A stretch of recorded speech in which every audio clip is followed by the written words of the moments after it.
You and I, if we could go. You and I. You and I, if we could go. Wonder why you do those things. You know you got me going insane. Fire and ice, going in ties, 'cause we want to, want to.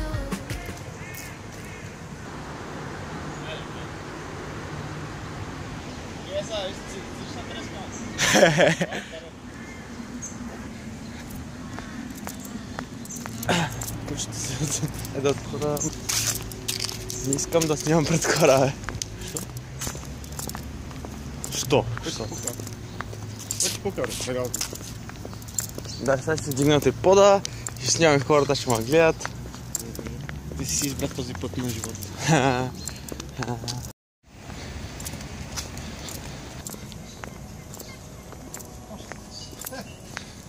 Това става, хора, благодаря, че кликнахте на видеото. В момента сме се запътили аз и брат ми към едно място в морската градина, за да притем малко да пръцъкаме, да докоснем топката АУ. Това не знам как ще го преведа. Днеска е 1 ноември, това е национален празник на България и нямаме лекции. Затова аз по принцип нямам лекции днеска, но пак брат ми няма днеска. И реших защо да не се възползвам от свободния ден и от добрите отзиви от последния ми клип, който е на български език. И без това следващите ми няколко, поне 4 клипа ще бъдат на английски език. Защо днеска не направя още един на български? Днеска ще направя един full day of eating или ден в живота. Преведен на български език, просто ще ви покажа всички мои хранения през деня в периода на покачване. Сутринта се претеглих и съм 75 кг и 800 и 900, не съм сигурен колко беше. И изпих сутрешната си доза креатин. Няма значение кога се приемате креатина, важното е просто да се приемате на ден по 5 грама или поне по 3 грама креатин, защото и 3 грама са достатъчни. И да, ще се видим след малко, като приключа с морението. Брат ми се опитва да покаже нещо, но няма да го покажа на вас. И запътваме към вкъщи, към първото ми хранене. Храните, които ще ви покажа днеска. Що се нежа? Храните, които ще ви покажа днеска, може би няма да бъдат типичното, което ям през деня, защото аз мога да карам по цял ден на овесен ядки, не ми дреми, защото ми е вкусно. Но може би малко ще го разнообразя за вас днеска и все пак няма да е прекалено разнообразно. И така ще се видим малко по-късно в първото ми хранене. И ето го е грището. Не е Кацелската поляна, ама ще свърши работа. Снимай ми паса, давай! Докосни ми ръката. Казах ли, че брат ми никога не е бил професионален футболист и няма и да бъде.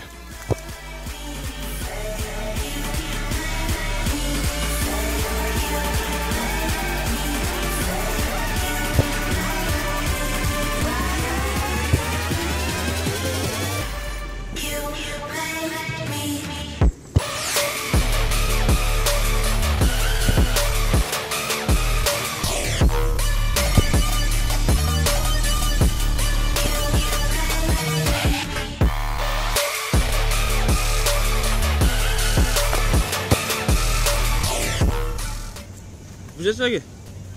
Такива обувки и Меси и Роналдо не могат да си позволят. Пис. Наритахме се, той сега чава да бяга. Бяга. Ай бяга. Аз събирам да ям нещо, защото съм гладен. Не се обрехме кой знае колко много, ние не поритахме кой знае колко много. Между навънка е бахър и носа ми е кът на Рудолф. Да, ще се видим малко по-късно. Имаме нови монстъри и на някой от вас вече казах, че съм ги виждал, така че... Казах ли?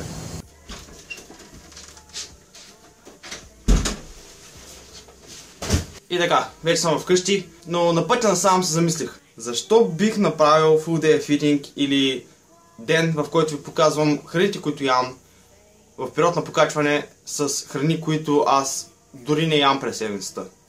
Няма лойка. Според мен идеята на тези клипове е да ви покажа как аз се храня в един нормален ден. Затова в крайна сметка прецених, че днес ще ви покажа как се храня в един нормален ден или не нормален, просто в един стандартен ден, за да разберете наистина как аз го правя. Примерно днеска ще да се вземам джуниор, но често казвам, на мен не ми се яде джуниор в момента. И затова днеска ще ви покажа моите хранения в един обикновен ден.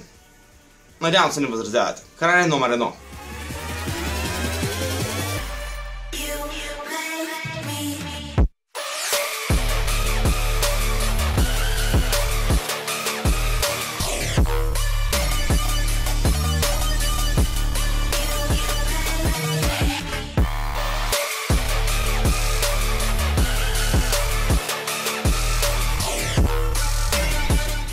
И това ще бъде първото ми хранене. Както виждате, направих си един шоколадов мус, състоящ се от 200 грама ниско маслено крема сирене от... Ето това е марката Голдеса.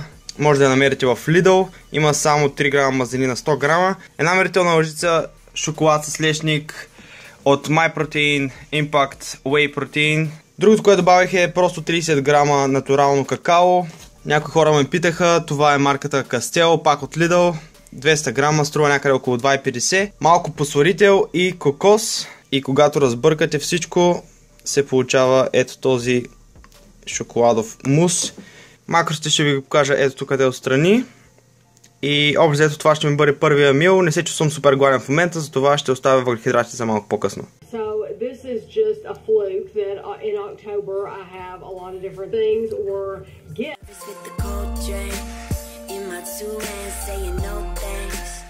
Да си режеш тиква и да слушаш кей-поп. И така в последните 20 минути се занимавах с това. Рязах си тиквата, защото в България ние нямаме консервирана тиква на пюре. Затова да се реже на купчета, добавя малко вода и после в микроволната за около 20 минути и след това пасирам. Ще ни трябва за пост-воркаута и последното хранене за деня. И защото забравих да ви кажа в самото начало, ето какви са макросите ми за деня. 180 грама протеин, 440 грама въглехидрат и около 65 грама мазнини. Дали ще ги достигна? Остане до края на видеото, за да разберете. В момента е 11:30 и след около час и половина, може би 2, ще заминавам за фитнеса. Днеска ми е low body day, което означава, че ще правя клек, мъртва тяга, лег преса, трапец и предно и задно бедро разгъване. И общо това ще ми бъде тренировката. Но искам да се подготвя пост-воркаута, който фактически ще ми се води и последното хранене за деня. Защото обичам да се подготвя някои неща, за след като се върна от тренировката, за да не се занимавам прекалено дълго време. И да, и ще си подготвим и при воркаута, което е фактически подобно нещо. Обикновено последното ми хранене е преди 7 часа. Не защото след 8 часа ще надебелеете, просто защото аз обичам да ям голямо количество храна, което фактически ме държи доста дълго време сит, дори до сутринта. Честно казвам, направо до сутринта си ме държи сит и просто нямам нужда от по-късно хранене. Организма ми има достатъчно храна, която да обработва цяла вечер, така че не се безпокоя за моите гейнс. И ето е сварената тиква, точно около 25 минути ми отне да я сваря. Сега ще я пасирам, ето така. Вече е пасирана. Ще добавим една кутийка крема сирене баланс от Голдеса, 99 калории, знаете 4 мазнини, не 3 мазнини, 3,3 въглехидрат и 12 грама протеин на 100 грама, 200 грама кутийка. Всъщност не използвах цялата кутийка, защото ми трябва за нещо по-късно, отново за последното ми хранене, но ще разберете по-късно. И сега пак пасираме, тук като всичко се смеси перфектно, ето така. И към смеса ще добавим около 5 грама зантангъм или гума зантан. Просто ще направи сместа много по-гъста. Течен посварител и няколко капки ванилия само за аромат. Забравих да ви кажа, вътре има 1 кг тиква и тази смес може да ядете просто като пудинг, защото е толкова добра и е нискокалорична, ниско съдържание на въглехидрати, общо взето. Има и 24 грама протеин цялата смес заради крема сиренето. Много е добро. И сега в една голяма купа изсипваме сместа. 400 мл от това мляко без лактоза и 380 грама овесни ядки. За жалост нямаше от целите ядки, имаше само от тези начупените, но ще свърши работа. Да, добре ме чухте. 380 грама.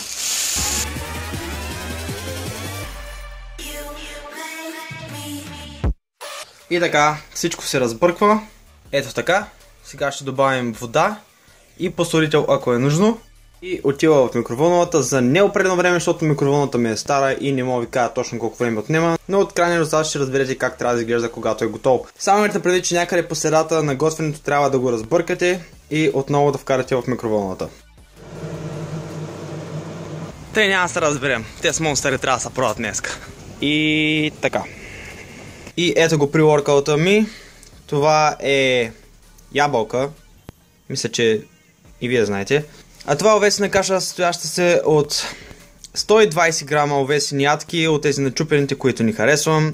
100 мл прясно мляко 1,5%, без лактоза, кокос, канела и общо е това, плюс посолител.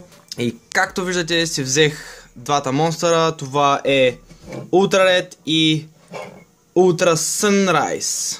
Това лято работих в хотел, който се казваше Sunrise. Днеска може би ще заспа малко по-трудно, защото ще изпия двата монстъра днес, но с това хранене ще изпия Ultra Red, а това ще бъде за вечерята. Чао, чао! И един бърз тейст тест. Нека видим какъв вкус има. След като опитам другия монстър до вечера, ще ви кажа кой е по-хубав. Червения, оранжевия или белия монстър. Обаче майче ще имам нов фаворит. И сега оставете ме да се насладя на pre-workout-а си. Това беше най-awkward отхапване на ябълка, което някога съм правил.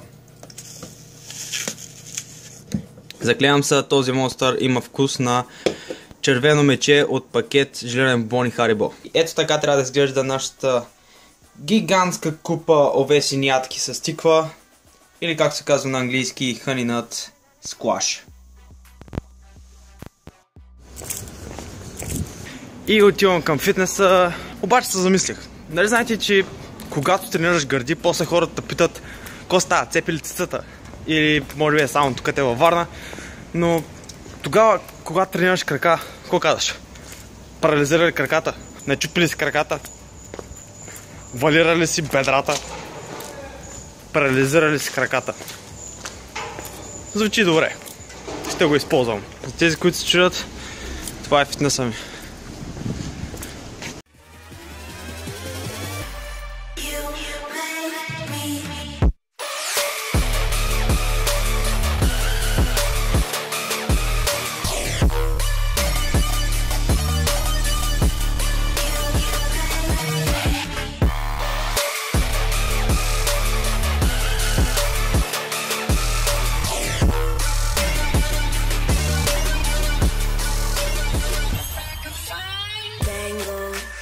Found myself waking in the same clothes, shaking from my temple to my ankles. Sunny, but I need another raincoat. Waiting by a payphone, finally I coughed up some awful information that I thought of. Well, they think I've been messing with the wrong stuff. Nah, I've been messing with the right shit. Yeah, I fucking like it. I'm waiting for the call to come. Who could say it was easy?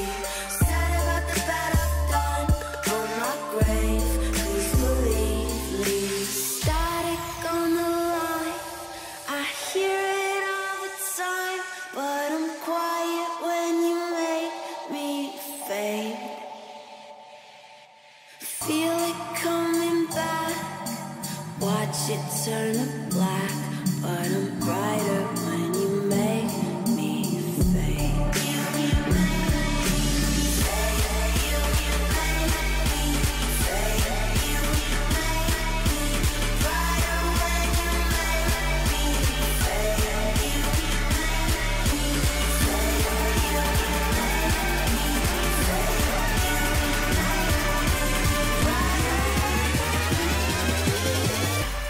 you make me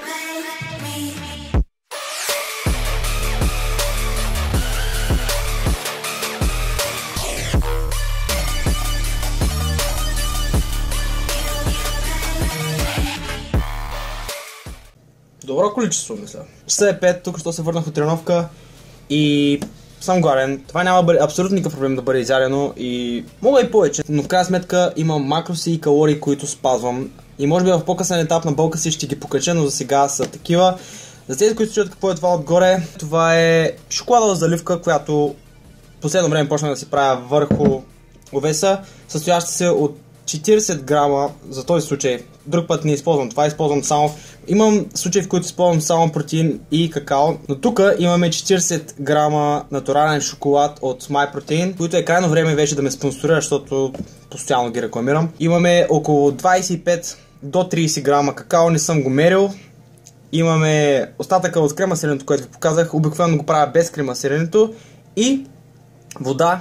Постепенно добавям, докато стигне до консистенцията, която желая. След това в микровълновата за 4 минути, само леко да направи коричка и общо взето това е. Сега, нека набързо направим един тест. Първият монстър адски много ми хареса, дори смятам, че е по-хубав от белия. Нека видим сега е този. Предполагам, че ще бъде като фанта. Това е фанта. И нямам абсолютно нищо напротив, че е фанта, защото без това фантата е с захар и в България нямаме варианти без захар. За разлика от Америка, където имат много различни вкусове на популярни напитки, а ние в България имаме всичко с захар. И слънцето изчезна.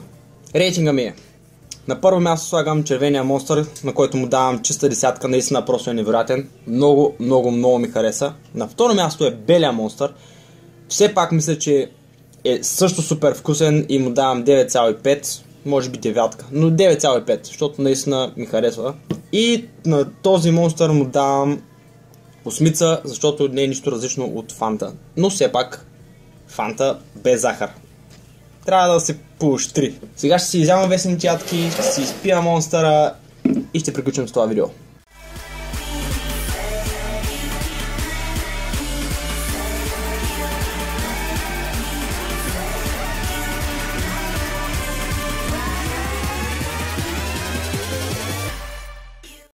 И така, това беше видеото. Надявам се да ви е харесало. Сега се захващам с едитването на този клип, защото в момента е 6, аз сигурно ще го едитвам, ако успея да направя всичко днес, поне до към 1-2 часа минимум, до качването му в интернет. Така че не мислите, че заслужавам един лайк за този клип. О, толкова сте щедри, благодаря. Надявам се да ви е харесало. Абонирайте се за канала ми, ако вече не сте. Последвайте ме във всички социални мрежи. Поствам някои добри неща там. Така се говори. И да, ще се видим в следващия клип.